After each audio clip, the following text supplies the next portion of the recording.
Some stories don't just touch your heart, they change the way you see the world. Today's conversation is one of those moments. On this episode of A Dog's Devotion, I sit down with the founder of Flying Fur Animal Rescue, a man who quite literally takes to the skies to save lives that have been forgotten, abandoned, or simply running out of time.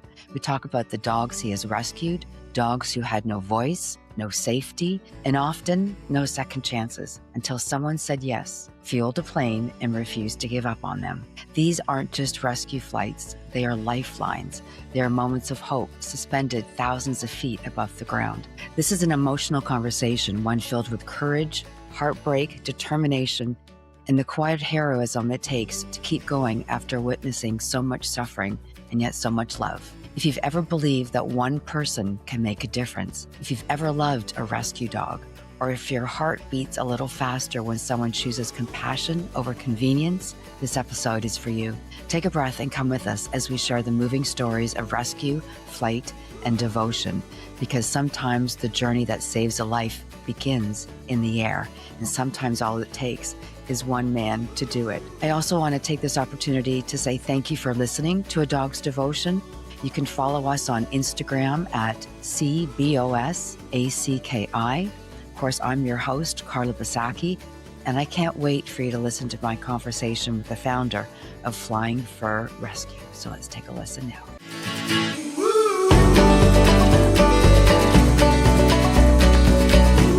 Welcome to A Dog's Devotion, the heartfelt podcast for every dog lover.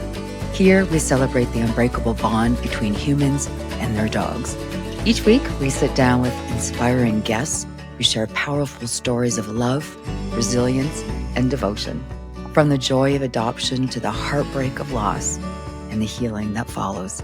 This is a space where we honor our best friends, the ones who leave paw prints on our hearts forever.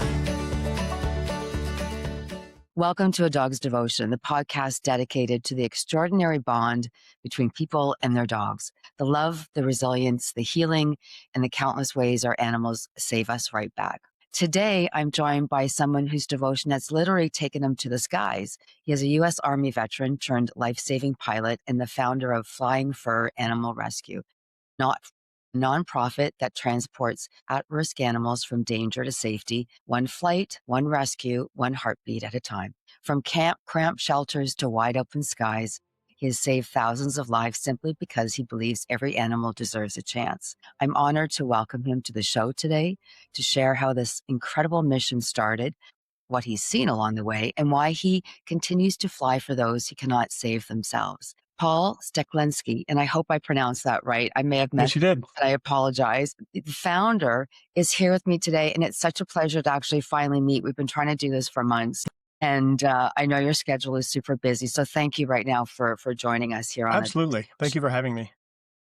So there's so much I want to talk to you about, but let's go back a little bit to when you served your country as a U.S. Army veteran. Yes. What inspired you initially to create Flying Fur Animal Rescue? It was a myriad of things. It was around the time period. There's 3 or 4 things that happened that led me down this path. I didn't know I was going down this path. I was directed. I firmly believe the universe, God, whatever you want to say, said, this is your path and this is what you're going to do. And it sort of started with a trip, my first ever international trip to Greece, and seeing the Parthenon, the history of civilization. Very emotional experience for me, and I'm not even certain why. Coming back, adopting a dog after not having a dog for a very long time, not understanding anything about where animals even come from. If you don't know, you just think, oh, I go to a pet store or something like that.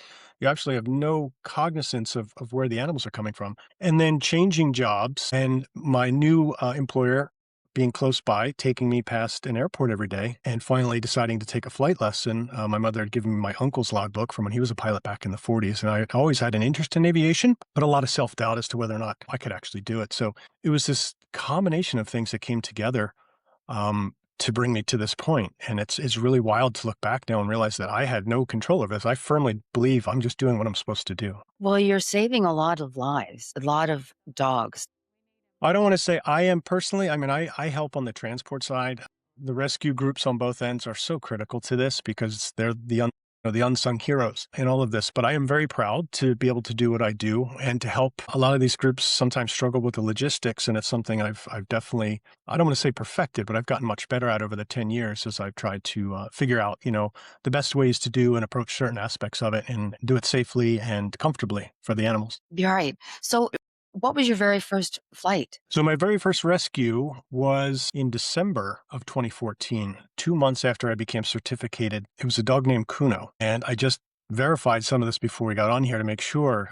But it was another pilot I'd met up in Hazleton, PA, and then I took the dog from Hazleton to meet another pilot in Poughkeepsie, New York, where the dog would eventually go up into the New England states. And it was a rented 172. I flew at the time, a Cessna 172. He was just one dog sitting there, and it just made me so happy to be able to use this newfound ability to serve a purpose. And the amazing thing is, I think it was almost 10 years later that I would meet up again with the exact same pilot that took the dog up to New England to help transport another dog. And I have the pictures then and the pictures of us together, 10 years later. It was just amazing that it just happened that way, that I would meet up with, his name was Marty, really nice guy. And we would meet up again to do the exact same thing. It was wild. And so, was that like what was the moment you knew this is what I'm supposed to be doing? I had finished, I was certificated on October, I think it was October 14th, 2014. And when you're going to become a pilot, in my case, just general aviation, at my age, I was not looking to go to the airlines. I had a, great career in IT. You get to this point where you spend all this time, money, and effort to become a pilot. And then you suddenly get to the day where you get certificated. It's an exhausting, emotional, mental, taxing day. And then they stamp you, and now you're an official, certificated pilot. And all of a sudden it hit me like, what am I going to do now? Like I never thought about that during the process. So, you take a few friends up, you take your family up, a little sightseeing, but I'm like, it's like, it just felt, I don't know. I didn't feel like I was doing anything with this newfound ability. So then I found message boards and forums. Pilots and Paws is one that's great for volunteer pilots that want to connect and help out. So I started renting aircraft from where I learned how to fly to transport these animals. And I would meet up with 3 or 4 different pilots to help do that and to get the dogs where they're going.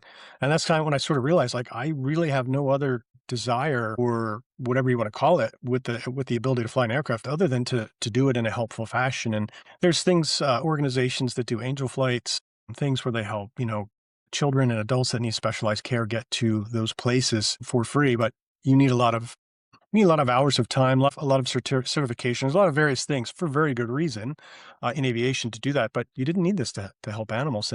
The combination of adopting my dog Tessa, who's now 12, and what she did for me and how she changed my life, and just the pure unconditional devotion and love that an animal gives you, I just wanted to give that back. I wanted to give that back to anybody I could. And the way I could do that was by helping become the middle person in transporting these animals from where they needed to get out of to where they needed to go.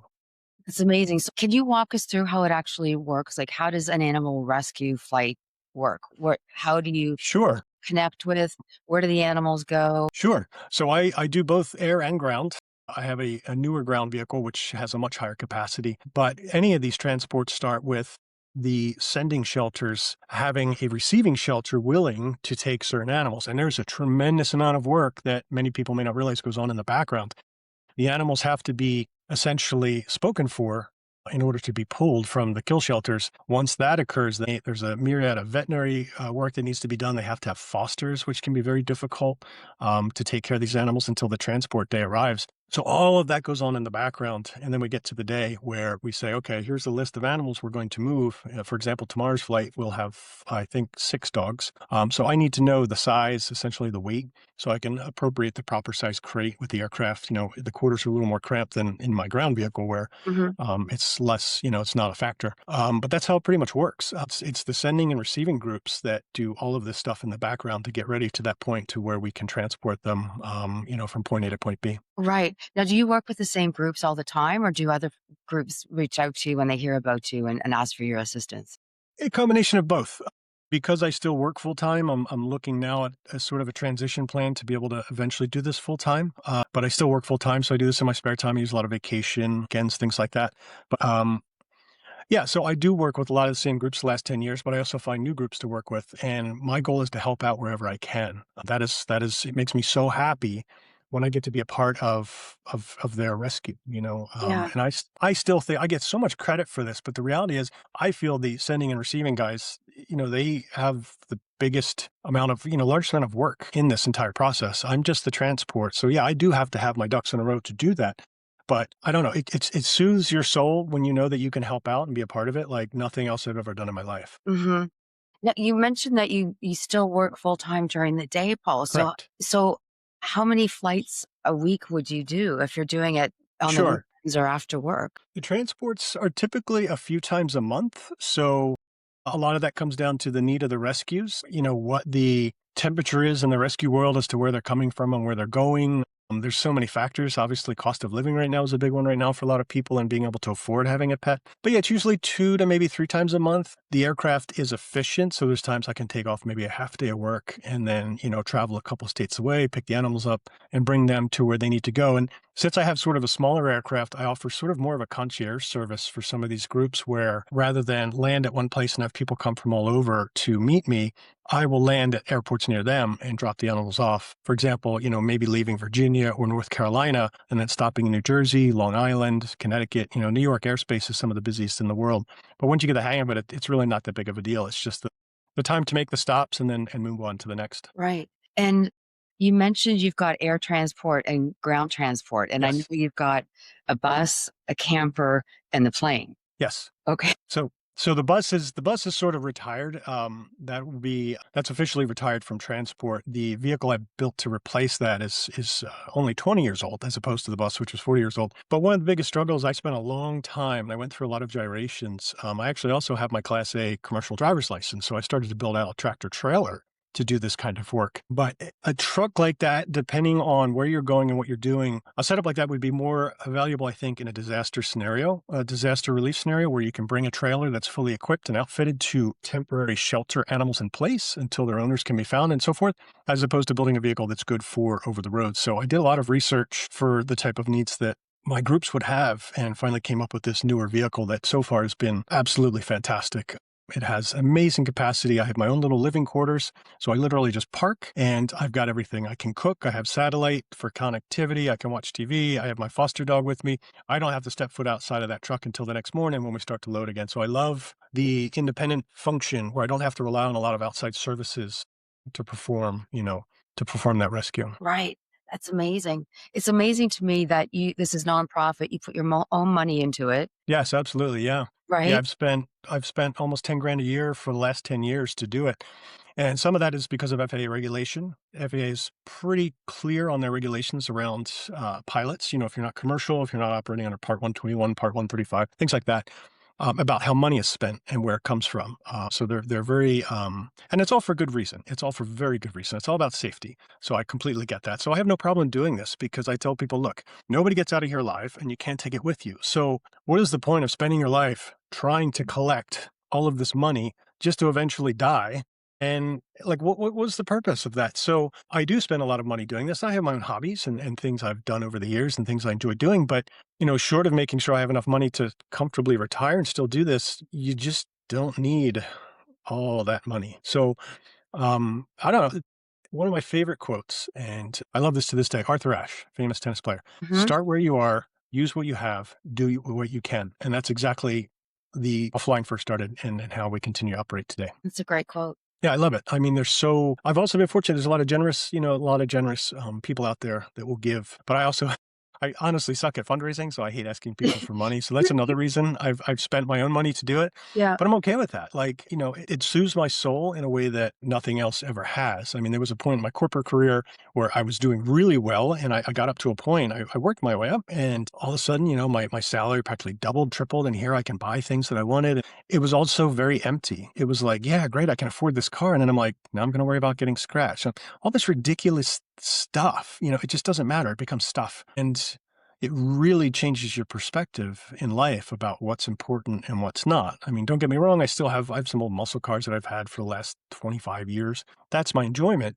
But it definitely changed the way I looked at these kind of things and their actual value or not really valuable in the big picture, as opposed to the animal rescue where you're not just saving the animal's life, but you're transforming the life of the family that's adopted it. And one of the most amazing things that's ever happened is when I post a memory and the people that adopted that animal chime in and say, here he is today.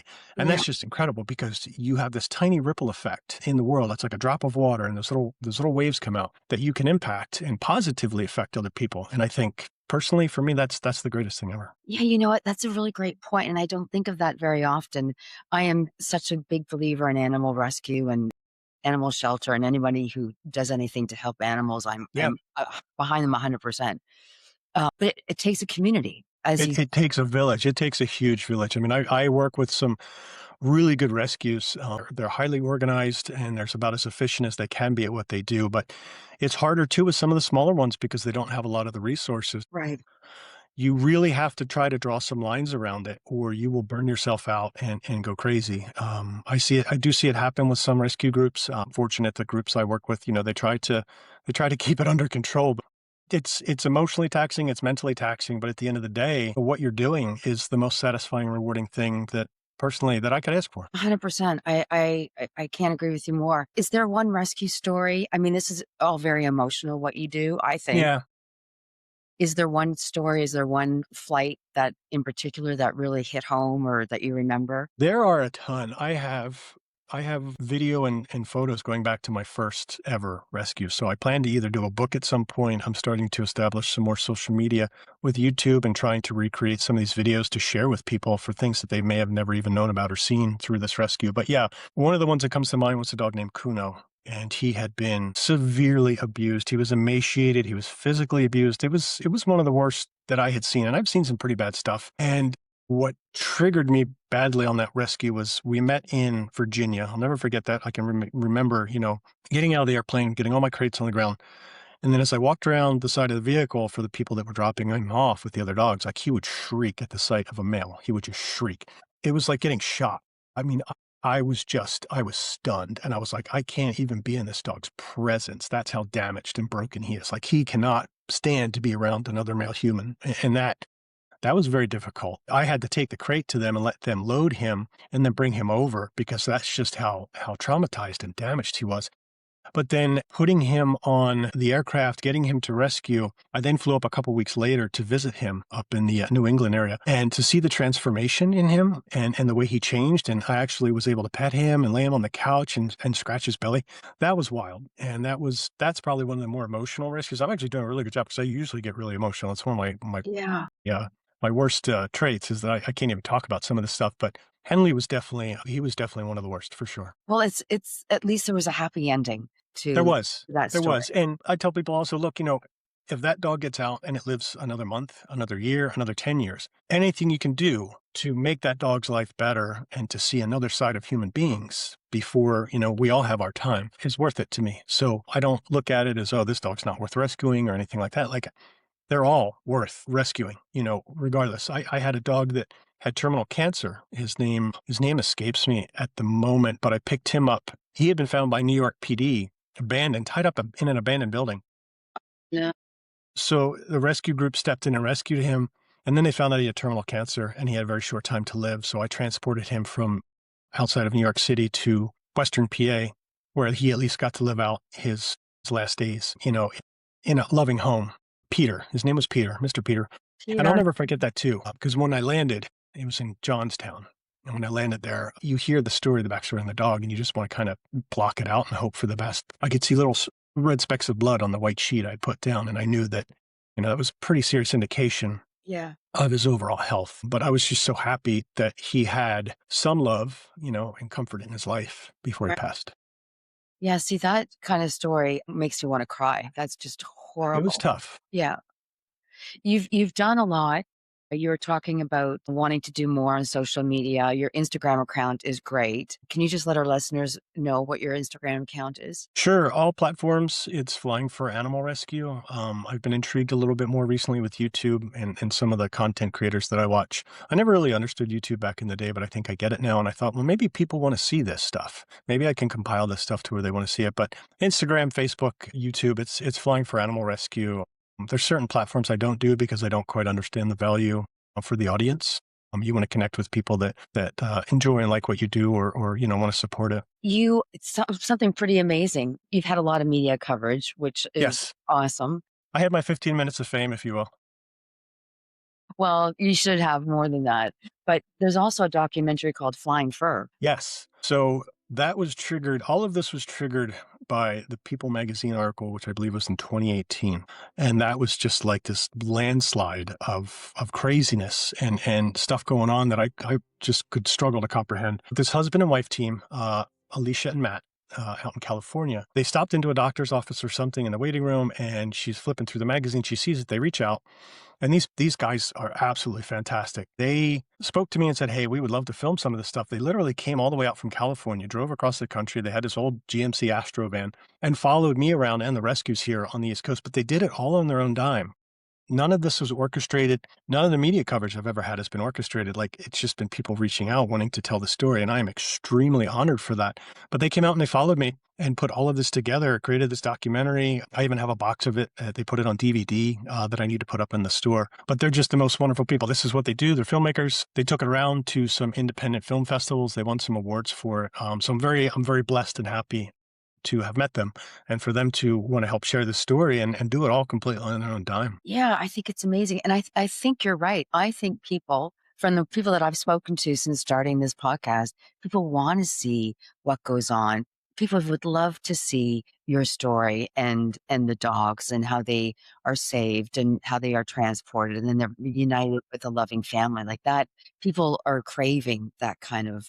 And I'm experimenting, yeah, because I'm hopeful that could be another avenue to help, finance what we do. Again, I suck at fundraising and I hate asking people for money. You do everything yourself. I do, and I've come to the realization that you can't continue. I can't continue this way. It's too much between full-time work and this. And if I really want to do this full-time, I need to better strategize with how it's managed. I do enjoy doing the social media aspect because I like to pour out my heart and my memories from that experience. I don't like it to be generic. I don't necessarily like AI writing a story for me. It feels very, just not quite right. It's not emotional. I mean, I think what you would write and say would come from the heart because you're actually. 100%. And Yeah. sometimes it's taxing to even do that. But I feel that that's the best way that I can share that experience with people so they understand. And I feel that has an impact. It has a good impact with people and they get it. It is time consuming, but it is one aspect that it's a love and hate relationship. You have to do the social media I know. aspect to stay relevant.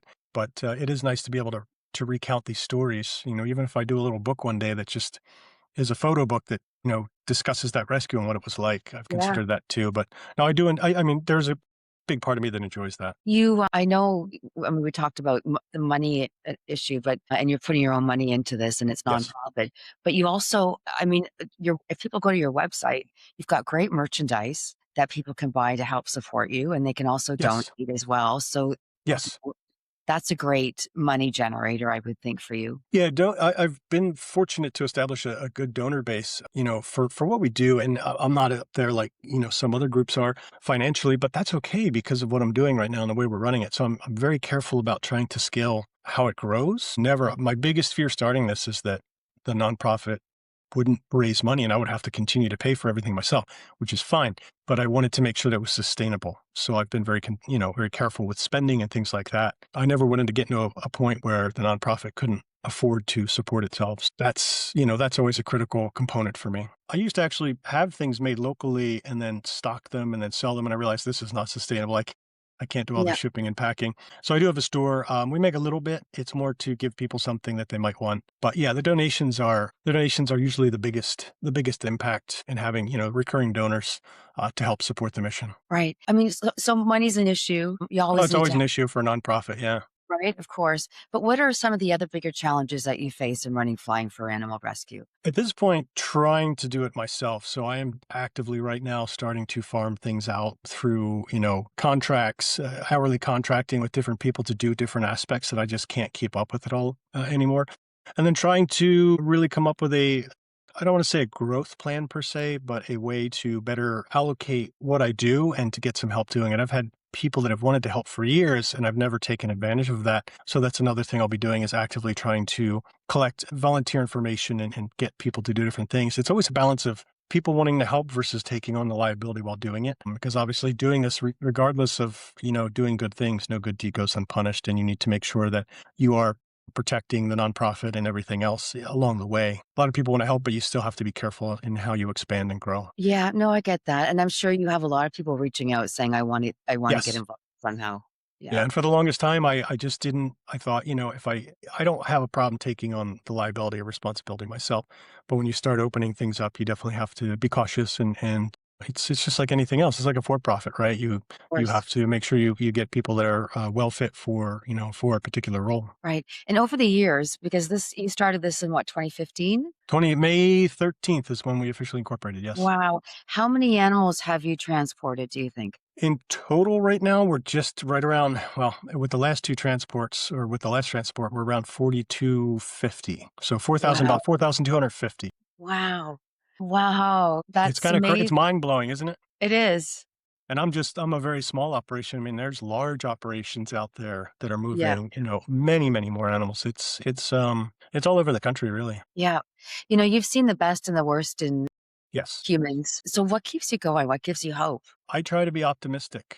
There was a period when I was younger in my life that I was more pessimistic, and at some point a switch flipped, and sort of like my dad. It was always water off a duck's back with him. He just never. It was hard to get him upset. He was just like whatever. So I've tried to adopt that optimistic outlook and approach, and rather than look at the bad, try to focus on the good and do that. And it's like, look, nobody gets out of here alive. All that matters at the end of the day is what you do while you've been here. And that's sort of my mantra, and you just, everything else is noise that you try to push away, because in the end it doesn't matter. All that matters is what you do, and you try to do good things, or leave the world a little bit better place than when you entered it. And I think that is so the definition of humanity, right? I mean, at the end, we have so many pointless wars and fighting and all of this stuff over the most ridiculous things. Like, it just doesn't make sense. The older you get, it's like, what is this nonsense? Why are people like this? So true. It's unfortunate in this world that they get wrapped up in the things that cause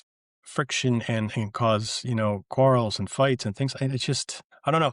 It's a personal journey for everyone, and I think I just embarked upon mine, and you just keep looking at the good and focusing, trying to do that, and try to block out everything else. Right, but it's hard because, you just told the story about the dog with terminal cancer that was tied in an Yes. abandoned building and how people abuse their animals, which I cannot fathom anybody abusing an animal. It It really bothers me when I hear people that abuse animals and all they want is love and affection and, it's horrible to hear how mean people can be to animals. it was triggering to me at one point as well, and then I finally adopted this, mental mantra that, look, eventually I believe we all have to atone for our behavior while we're here. Right. There is a greater power that's going to hold us accountable. And there was actually a time where I started to become sympathetic to people that did that, because I realized they're they're broken in some way, or they're lacking something in their life, or they're a product of maybe a bad environment that brought them to that point. And all you can really do is hope that they eventually, through self-reflection or otherwise, can acknowledge that and then try to do better. And I think that's rules that we all live by. I mean, I'm no perfect person either. And all of the animals that I've fostered have taught me something, while raising my blood pressure sometimes or otherwise. And that's when you come down to, you actually feel bad for people that do these things, because there's something very broken in their lives if that's the way they're behaving towards other living creatures. Yeah, it's sad. I think that God or whoever it is above has sent you here for a certain purpose and for a mission, and you're doing that. That's how I And feel. yes, but also that's reinforced by the fact of a story that I read on your Instagram account about a dog that you saw running down the highway and you saved. And talk about just being in the right place at the right time and Yes. reaffirming what you're meant to do. Do you mind sharing that story with us? Sure. Yeah, that was maybe 2 or 3 years ago. It was the day before Thanksgiving, I guess. And I was just headed out to the store, and I was in the flying for a pickup truck, and I need to get some, local grocery store and grab some things. And I'm driving down the road, and all of these cars start slowing down. It's 2-lane road, and all these cars start slowing down on both sides. I'm trying to figure out what's going on. And here comes like this yellow lab retriever type dog, just comes trotting across somebody's front lawn and crosses over the road. So I put my four ways on. I get out, I walk around. She comes right up to me. I open the door and she hops right in. I'm like, what the hell is going on? So I'm headed over to, I think it was a CVS, and I get to the CVS and I park, and luckily she had a tag on her with her owner's phone number. So I called them and I said, hey, are you looking for your dog? And they said, yeah. So she had gotten out and wandered, I guess. And I think there was a hairdresser at the property that she, I guess, would go to, and they would give her treats and then she would go back home. So I was just really fortunate, A, that she didn't, get hit by a car, and B, that I was able to, help reunite her. But it was just the wildest thing. Like, why did she come up to me about, like, it was just like, you couldn't make this up. Like, I say the truth is stranger than fiction. It was just absolutely wild. Yeah, it's a great story. It's crazy. Totally You know, so crazy. you've helped save so many animals over the last 10 years. You're doing this all on your own. You've done an amazing job.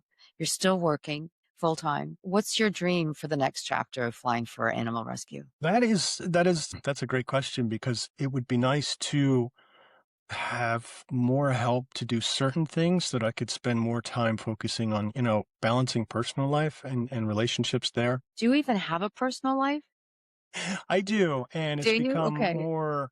it's become more prominent in the last few years, or at least the realization that I'm not giving it enough attention, and that I need to do better. So I'm working on that, because everything's a balance, and if you go too far one way or the other, something's going to suffer, right? So you have to figure that out. The property that I'm on, I have my zoning permission to do a kennel, to eventually have a small rescue of dogs where I could bring them here and adopt them out locally. And when I started looking at that, I was all excited. And I got to the realization that's a massive step forward. Now you've got to have a lot of people involved. It changes the game big time. Trying to grow a little, I don't want to say a lot, but trying to expand ability, maybe on the ground a little bit more.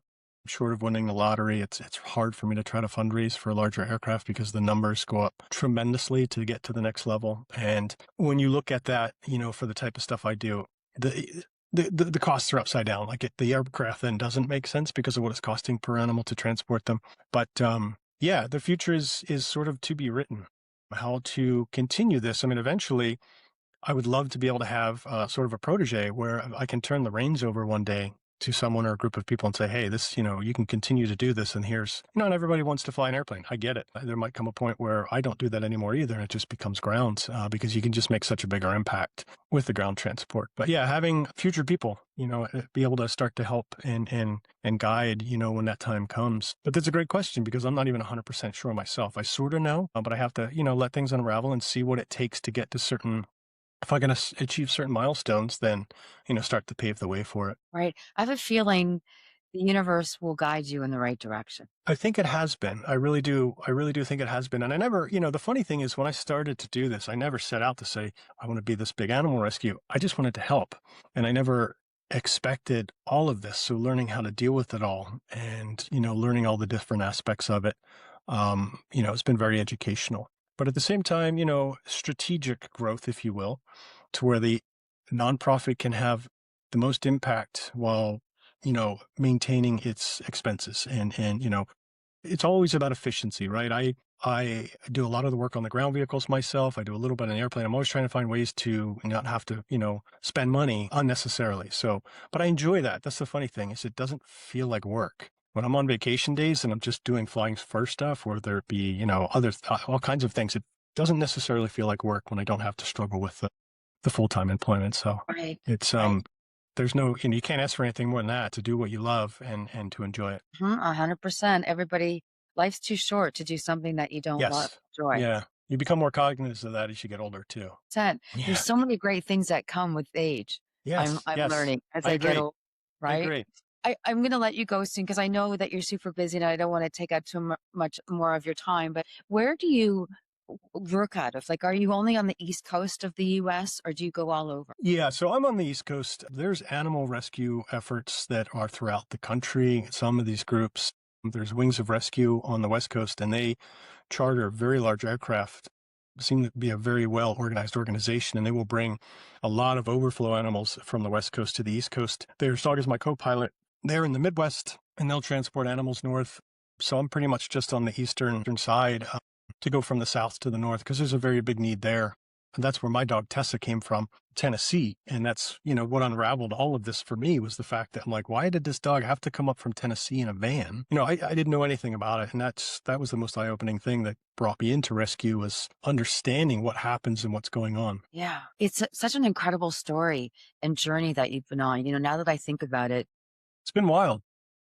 deciding to get your pilot's license and then running into this person, and then all of a sudden the Yes. pilot's license becomes an animal rescue, and then Yes. you've got the potty truck, you call it, and the camper, and you do ground transport, air transport. It's pretty incredible.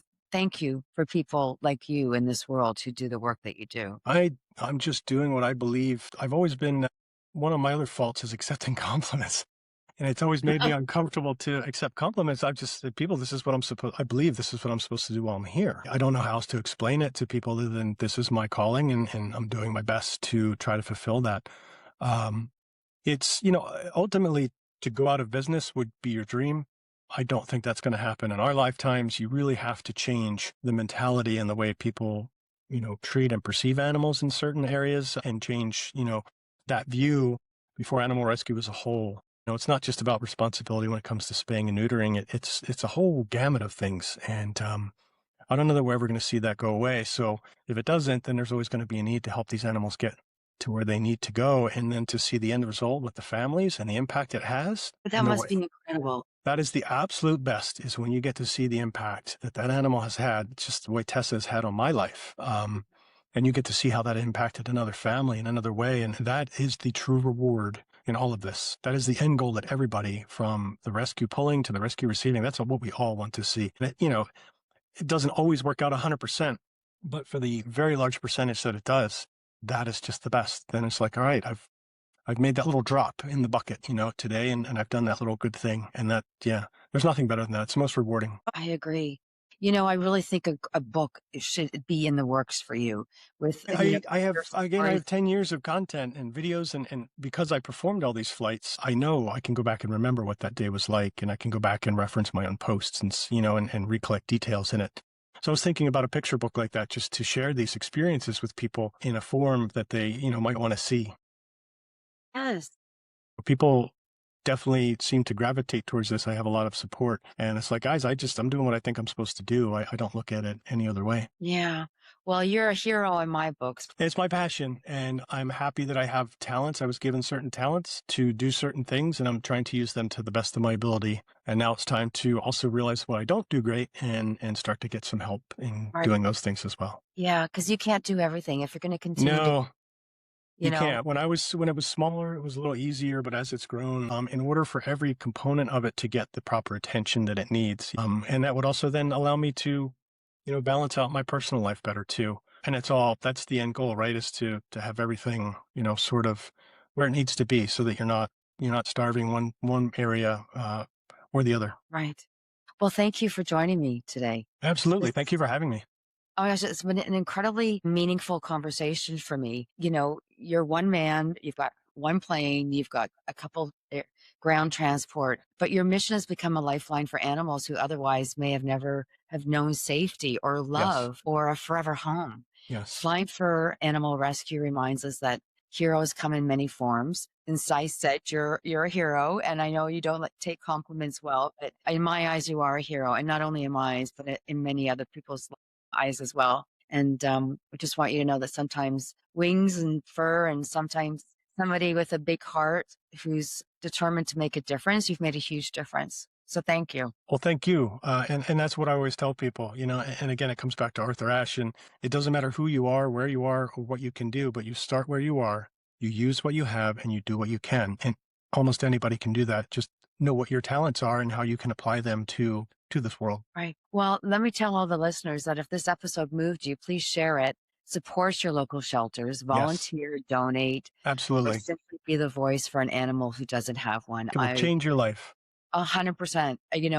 I've rescued dogs from Mexico my whole life. Now I volunteer at the Humane Society. And, I'm not going to lie, it's mentally challenging sometimes to go in there and see these dogs that have been living in a shelter for Yeah. 4 or 5 years. Yes. But if I can do one little bit, if I can help a little bit, I maybe cry a bit, but it certainly makes me feel really good that I'm doing something positive, right? Well, thank you for being the voice for the dogs that don't have one, and thank you for all the work that you do. Thank you. You're very welcome. Okay, I'm Carla Basaki, and this is a Dog's Devotion where love always finds a way to fly. Thanks so much, Paul. It All was a right. pleasure. Thank you. Okay, bye. Bye-bye. Thank you for joining us on a Dog's Devotion. If today's story touched your heart, share it with a fellow dog lover. And remember, whether they're by your side or watching over you, our dogs are our greatest teachers of love, loyalty, and living in the moment. Until next time, give your pup an extra hug and never forget the devotion of a dog. I'm your host, Carla Basaki. Thanks for joining me.